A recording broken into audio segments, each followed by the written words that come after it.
नमस्कार बंधुगण आम हिंदू धर्म अनुसार भगवान श्रीकृष्ण कहते जे गाई को गोमाता किंबा भगवान रूप माना जाइछि।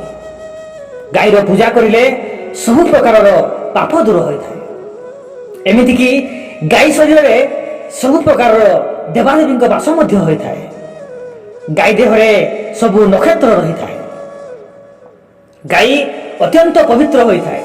तेणु गोमाता अत्याचार करने उचित नुहे। गोमाता मारिले पाप होता है। भगवान श्रीकृष्ण गोमाता प्रति अधिक संजोग रही। भगवान श्रीकृष्ण अनुजाई गोमाता सेवा करने सबुठार बड़ धर्म होता है। कलिजुगर परिस्थिति को लक्ष्य करी भगवान श्रीकृष्ण कहते जे जेतेबेले कलिजुगर गाई लोप पाई सेतेबेले कलिजुगर समाप्ति हो। जो स्त्री प्रत्येक दिन घर प्रथम रोटी गोमाता को खाइबा को देता है सही महिला अत्यंत भाग्यशाली होता है एवं सही परिवार में सुख शांति समृद्धि बजाय रही है। प्रत्येक दिन गोमाता को सेवा संभव न होले मनुष्य प्रत्येक मासरे गोशाला को दान देवा उचित। नचेत गोमाता को मूर्ति रखी मध्य पूजा करा जाय परिबो। शास्त्र में गोमाता को माता लक्ष्मी रूप माना जाइछि। तेणु तांको पूजा कले दारिद्रता दूर होता है। गोदान को सबुठार बड़ दान कहा जाइछि। गोदान कले सबु जन्मर पाप नष्ट होता है। अनेक समय महिला माने गाई को एड़ तल खुआई दियंती जो कारण माता लक्ष्मी क्रोधित हो जाती। प्रत्येक दिन सकाळु गोमाता को दर्शन कले पुण्य प्राप्ति होता है। सकाळु गोबर दर्शन हेले लक्ष्मी प्राप्ति होता है।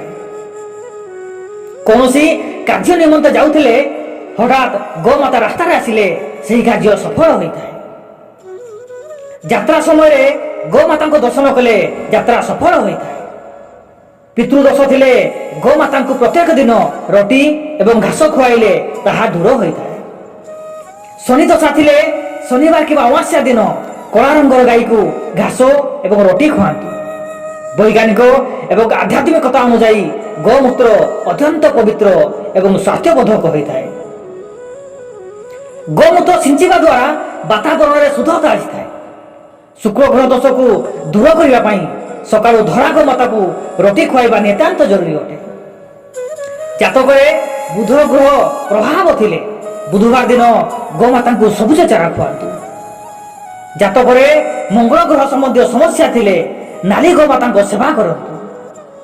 मंगलवार दिन गोमाता को पूजा करी गुड़ एवं चना खुआतु।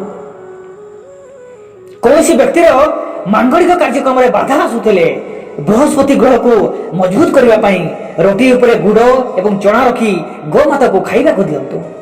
यह द्वारा घरे शुभ परिणाम प्राप्त होता है। घरे अशांति थिले गोबर टेला को घर मध्य जाना उचित। यह द्वारा घर नकारात्मकता दूर होता है।